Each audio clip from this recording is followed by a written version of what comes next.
Are with Pallavi. Last video में हमने study किया था मैट्रिक्स से रिलेटेड कुछ प्रॉब्लम्स, कुछ प्रोग्राम्स हमने राइट करे थे आर स्टूडियो पर। बट आज का हमारा टॉपिक है programs based on data frame. Data frame से रिलेटेड हम कुछ प्रोग्राम्स राइट करेंगे, कुछ कोड राइट करेंगे आर स्टूडियो पर। So let's start with the first program. Write a R program to create an empty data frame. जैसे for example हमने matrix में एम्प्टी मैट्रिक्स को क्रिएट करने के लिए कोड राइट किया था, वैसे ही हमें एक एम्प्टी डाटा फ्रेम को क्रिएट करने के लिए आर स्टूडियो पर क्या करना है, एक कोड राइट करना है। Okay, so let's start. Practically हम इसको रन करके देखते हैं कि किस तरीके से हमें क्रिएट करना है। सो लेट्स स्टार्ट कि हमने क्या लिया, D1 नेम से एक क्या करा, D1 नेम हमारे डाटा फ्रेम का नेम है और हमें पता है डाटा फ्रेम को क्रिएट करने के लिए हम डाटा डॉट फ्रेम फंक्शन का यूज करते हैं। और जैसे हमें स्टूडेंट का रिकॉर्ड करना है, रिकॉर्ड हमें रखना है, तो उसके लिए हमने roll number is equal to, और रोल नंबर जैसे इंटीजर टाइप का होता है, सो इंटीजर यहाँ पे इस तरीके से। देन हमें यहाँ पर name is equal to, name हम जैसे कैरेक्टर में रखना चाहते हैं। ओके, सो हमने यहाँ पर नेम कैरेक्टर में ले लिया। देन इसके बाद जैसे क्लास होती है, क्लास जो होती है इज इक्वल टू, वो भी हमने किस में ले ली, इंटीजर में ली है। ओके, सो अब वो जैसे और क्या हो सकता है, जेंडर हो सकता है, स्टूडेंट का जेंडर हमने किस में लिया, जेंडर इज इक्वल टू, वो भी हमने किस में लिया, कैरेक्टर में लिया। ओके, सो अब जब हम इसको रन करेंगे, जैसे जब हम D1 को यहाँ प्रिंट करवाएंगे, तो आप देख सकते हैं कि क्या आया, कि हमारे पास डाटा फ्रेम तो क्रिएट हुआ है, डाटा फ्रेम तो क्रिएट हुआ है, जिसमें जो ऊपर वेरिएबल्स हैं वो roll number, name, class, gender, ये वेरिएबल्स हैं। बट उसमें किसी भी स्टूडेंट का डाटा नहीं है, यानी रिकॉर्ड्स जो होते हैं, यानी जो हमारी रोज हैं वो कितनी है, 0 है। मीन्स हमने यहाँ पर कोई भी डाटा एंटर नहीं करवाया। इट मीन्स ये क्या है, एक हमारे पास एम्प्टी डाटा फ्रेम है, यानी स्टूडेंट का कोई भी रोल नंबर, नेम वगैरह कुछ एंटर नहीं करवाया। सो ये हमारा किसका एग्जांपल है, एक एम्प्टी डाटा फ्रेम का एग्जांपल है। सो अब हम नेक्स्ट मूव करते हैं नेक्स्ट एग्जांपल की तरफ। सो मैंने यहाँ पर इसका सॉल्यूशन भी डाल दिया है। ओके, सो नेक्स्ट हमारा है यहाँ पर second program, write R program to create a data frame from 4 given vectors.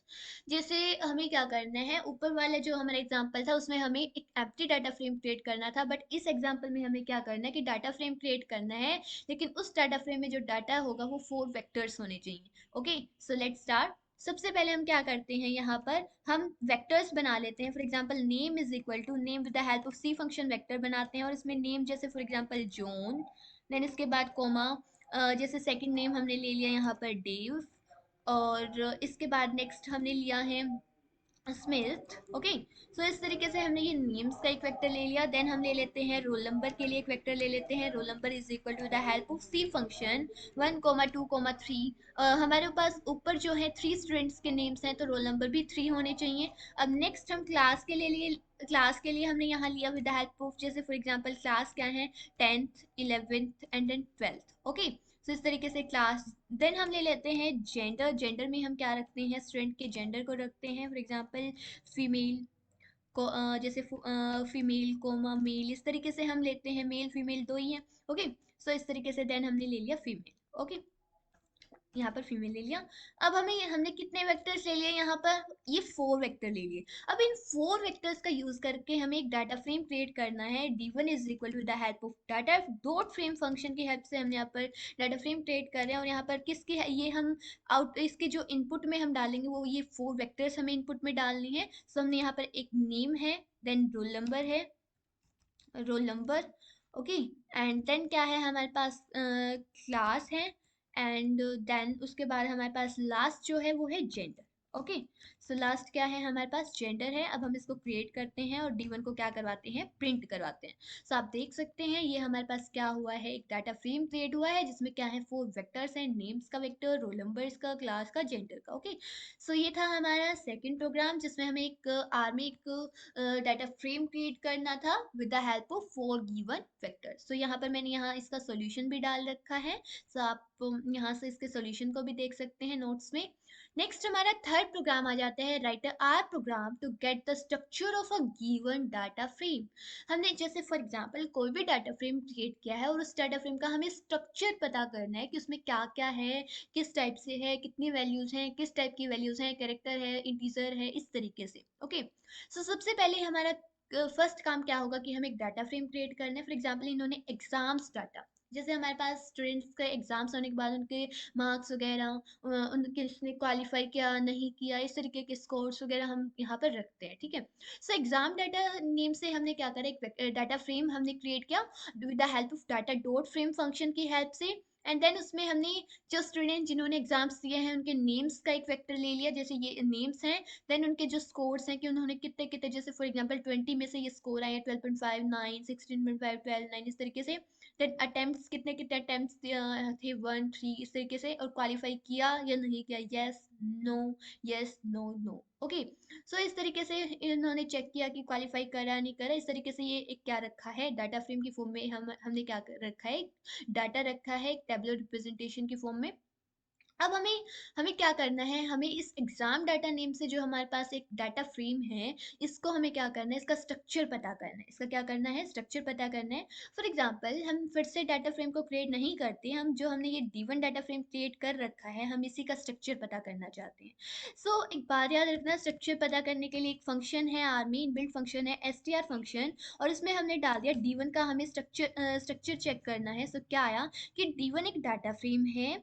और आप देख सकते हैं इस डाटा फ्रेम में 3 ऑब्जर्वेशंस हैं, 4 वेरिएबल्स हैं, तो इसने सब बता दिया यहाँ पे।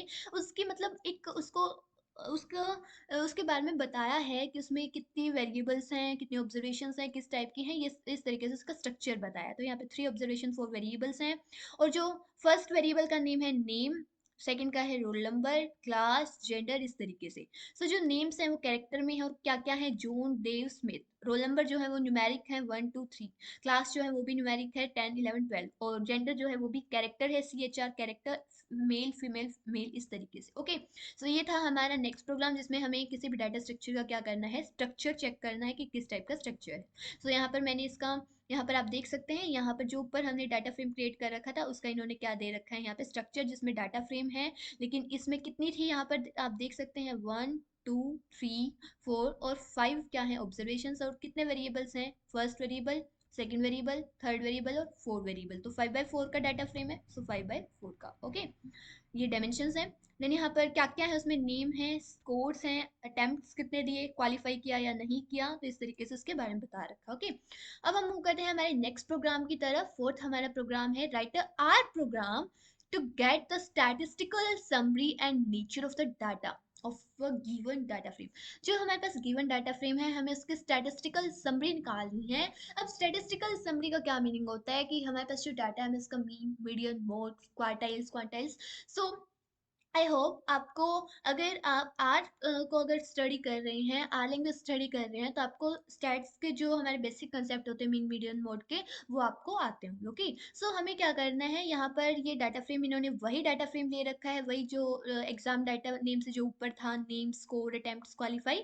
अब इसका क्या करना है, हमें इसकी समरी निकालनी है। जैसे हमारे पास ये D1 है और इसका हमने स्ट्रक्चर निकालने के लिए हमने str फंक्शन यूज किया, वैसे ही इसकी समरी निकालने के लिए हम समरी फंक्शन होता है हमारे पास आर में, समरी फंक्शन।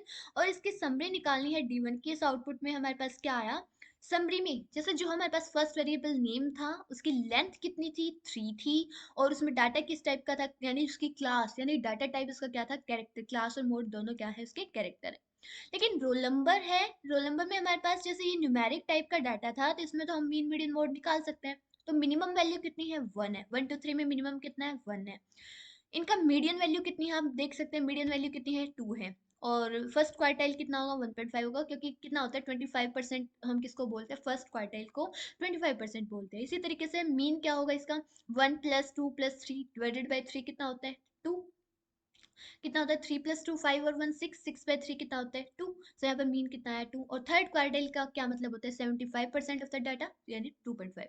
और मैक्सिमम आप देख ही सकते हैं कि कितना है, यहाँ पर 3 है। इसी तरीके से जो क्लास है उसमें मिनिमम 10 है, मैक्सिमम 12 है, मीडियन मीडियन जो मिड वैल्यू 11 है, मीन हम इसका कैलकुलेट कर लेंगे। सो इस तरीके से यहाँ पर भी इन्होंने ये शो कर रखा है। और जेंडर, जेंडर में क्या है, मेल फीमेल कैरेक्टर टाइप का डाटा है। और कितने हैं, 3 है, 3 स्टूडेंट्स का था, इस वजह से यहाँ पर 3, ओके।